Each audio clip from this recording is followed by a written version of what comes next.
Good morning all and welcome to today's Cabinet meeting. This is not a public meeting but a meeting the public can attend. I'm Ros Jones, Mayor of Doncaster, and I'd like to welcome everyone here today. Before we commence proceedings, I'd like to outline domestic arrangements for the meeting. We are not expecting a fire practice today. If the alarm sounds, please leave the building. This meeting will be recorded and published on the Council's website. By entering the Council chamber, you are accepting you will be recorded and your images will be retained and broadcast by the Council.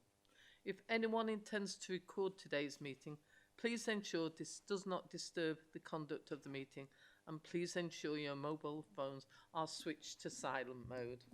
So thank you. I'll now start the meeting. First of all, item 1, apologies for absence. I have apologies for absence from Councillors Phil Cole and Jane Nightingale.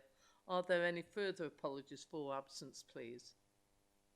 No. We move on. Item 2, exclusions of the press and public. There are no items on the agenda where the press and public are to be excluded. Is that agreed? Agreed. Thank you. Item 3, public statements and questions. We have no public questions or statements today. Item 4, declarations of interest. Are there any declarations of interest, please?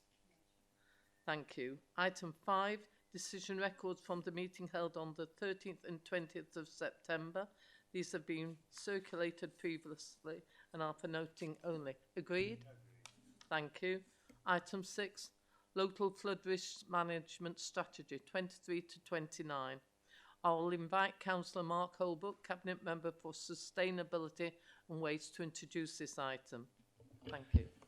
Thank you, Mayor. Under Section 9 of the Flood and Water Management Act, City of Doncaster Council as lead local flood authority must develop, maintain, apply and monitor a strategy for local flood risk management in its area. Following an internal audit in 2022 to review the lead local flood authority, meeting the legal regulations of the Flood Water Management Act, it was recommended that our local flood risk management strategy from 2014 was updated. The local authority has produced a strategy that incorporates the National Flood and Coastal Erosion Risk Management 2020 strategy for England, which aims to create a nation ready for and resilient to flooding and coastal change, up to 2100.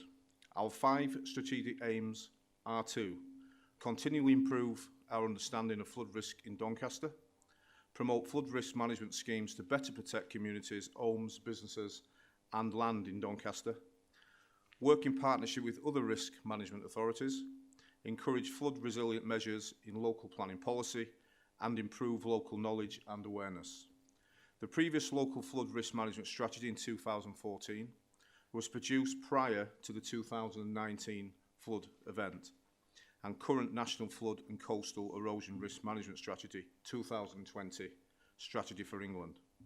This updated strategy incorporates the impacts of the 2019 flood event and, on reflection on the current aims of the National Flood and Coastal Erosion Risk Management Strategy. Additionally, Schedule 3 of the Flood Water Management 2010 will be enacted in April 2024. This will result in the formation of the Sustainable Drainage System Approvals Body, which as the lead local authority we will manage. The strategy will also support the National Flood Risk Assessment too. I ask that the Cabinet endorse the strategy and by extension incorporate it into Council policy. Thank you. Colleagues, any questions or statements, please? Lanny. Thank you, Chair, and thank you, Mark, for the presenting the report. It does take a lot of work from the teams to be able to pull this together, and we really do appreciate the amount of engagement and consultation that has taken place, and also this is obviously Doncaster wide, but also the support that we've had for individual ward flood strategies as well. I think one of the main issues that we've got is obviously, you know, in terms of the relationship between communities, local authority and the Environment Agency. That's not so easy sometimes to communicate. You know, residents are obviously rightly really worried about this and seek them assurances that it'll be dealt with regardless of who it is they want it dealt with.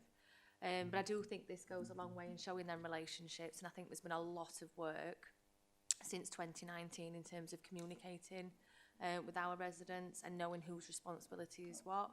Ultimately, despite the incredible work from our flood engineers in terms of the modelling that's needed, in terms of the shovel-ready schemes that could get put in place, what we really do need is that long-term investment from government. You know, there's quite a lot of areas that could benefit from projects, and the government don't seem to be treating this with as much urgency as it should. And again, with the Environment Agency, they've got a very important role to play within our communities. They have carried out quite a lot of work across Doncaster, which is really appreciated, but they've got their hands tied. You know, they've had their budget cut by 50% since 2010, and that needs to be acknowledged, because they could do a lot more, you know, if they had the teams and they had the feet on the ground. But thank you again for this report. I think it goes a long way in offering them reassurances to our residents. I can't see anyone else indicating, so I will therefore go to the recommendations. And the recommendations within the report are that Cabinet endorse the strategy and by extension incorporate it into the council policy. Is that moved, colleagues? And seconded? Therefore it is passed. We move on to item 7. Acceptance of grant funding to make improvements to the Trans-Pennine Trail between York Road and Melton Road. I now invite Councillor Joe Blackham, Cabinet Member for Highways, Infrastructure and Enforcement, to introduce this item. Thank you, Mayor. Today I'm seeking approval to accept over £1 million of grant funding to deliver improvements to the Trans-Pennine Trail between York Road and Melton Road, made up of £454,023 from Sustrans and £550,000 of capital funding from the City Region Sustainable Transport Settlement by South Yorkshire's Mayoral Combined Authority. This report seeks approval to enter into 2 separate funding agreements with each respective organisation to allow delivery of the scheme. Extensive consultations taken place in relation to this scheme, and it is supported by the consultation that's been held. Plan works will enable 1.6 kilometres of improved surfacing along the Trans-Pennine Trail, adaptations to 6 access controls, installation of new seating along the route and improved wayfinding. Benefits to the citizens of Doncaster include improved connectivity to areas of employment and green space. The Trans-Pennine Trail is to assist that many residents of Doncaster utilise, so improving this section will only increase its usage. This is evidenced in the other parts of the borough where Trans-Pennine Trail upgrades have taken place, with uplifts in usage reported following works in Bentley and Conisbrough. If the report today is approved, construction of the scheme will start in November and take approximately 6 months. The Trans-Pennine Trail is an important asset for Doncaster residents. Accepting this funding allows us to continue to improve its usability and quality to ensure people can enjoy it for many years to come. I ask that Cabinet approve this report and its recommendations. Thank you, Chair. Nigel. Thank you, Chair. It's really positive and pleasing to see any improvements to our walking and cycling infrastructure. And I think it's fair to say today that these improvements and the drawing down of these funds will be able to obviously create better access for people, so that will be improved, but also they'll highlight and demonstrate the value and the quality of our green spaces and countryside. I think on top of that, I mean, obviously I welcome this development, but I'd also like to thank officers at the City of Doncaster Council who've pulled this together, working with the South Yorkshire Mayoral Combined Authority, and the work that they've done to ensure that this has happened, because fundamentally this is good news for Doncaster, but it's also good news for our countryside. Thank you, Chair. Rachel, did you want to add something in respect of equality? No? No, it's been covered. So with that, no one else is indicating. So I'll look to get people to look at the recommendations. So Cabinet, will you actually agree the following? The acceptance of the £1,004,024 grant funding and add to Doncaster Council's capital programme. Agree to enter funding agreements with Sustrans to receive funds to improve the section of the Transpennine Trail between York Road and Melton Road. South Yorkshire Mayoral Combined Authority to receive the fund to improve the section of the Transpennine Trail between York Road and Melton Road. And 3, delegate the decision to accept and enter into South Yorkshire Mayoral Combined Authority funding agreement to the Director of Place and Chief Finance Officer. Colleagues, is that moved and seconded? Therefore, the recommendations are agreed. We therefore move on to the item 8, which is recommissioning a revised adult stop smoking service for Doncaster. I will invite Councillor Nigel Ball, Cabinet, Public Health, Communities, Leisure and Culture to introduce this item. Thank you, Chair. Smoking remains the single biggest preventable risk factor for poor health and premature death. An effective, accessible stop smoking service is a key element of a wider system action to reduce the harm caused by tobacco on the residents of Doncaster and the associated impact on social care costs and avoidable disability. The Stop Smoking Service provides specialist behavioural support and nicotine replacement therapies for people aged 19 and over, and other tailored support and services are already available for younger people and for pregnant women within Doncaster. This report recommends recommissioning of a Stop Smoking Service for the adults in Doncaster, maintaining current levels of funding.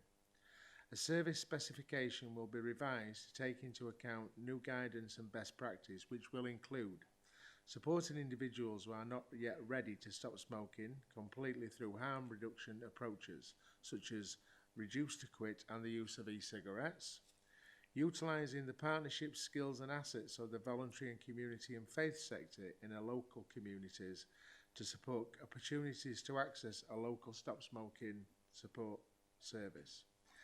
Embed the Making Every Contact Count approach across Doncaster through training, delivery and campaigns to increase awareness of the service and its range of support and that is offered.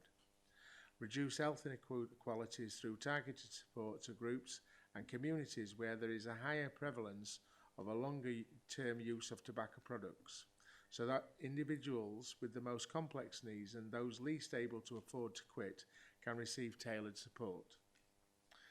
The recent national announcement of additional investment in stop smoking services is welcomed, and proposed new legislation to raise the age of sale by a year each year takes the national steps required to move towards the ambition published by the Cairn Review to make smoking obsolete, effectively to make smoking history. This report recommends the retender of Doncaster's adult stop smoking service with a revised specification that incorporates the latest evidence and guidance and draws on best practice of what works well to support people to reduce and stop smoking locally. I commend and obviously support this report. Thank you, Chair. Excuse me, colleagues. Rachel. Thank you, and welcome the recommendations, and also welcome that there's going to be more involvement in local communities, because for some people accessing services centrally isn't something that's possible for a variety of reasons, and we all know that if services are as local to home as possible, then more people will access that. So look forward to see how that will develop, that local offer.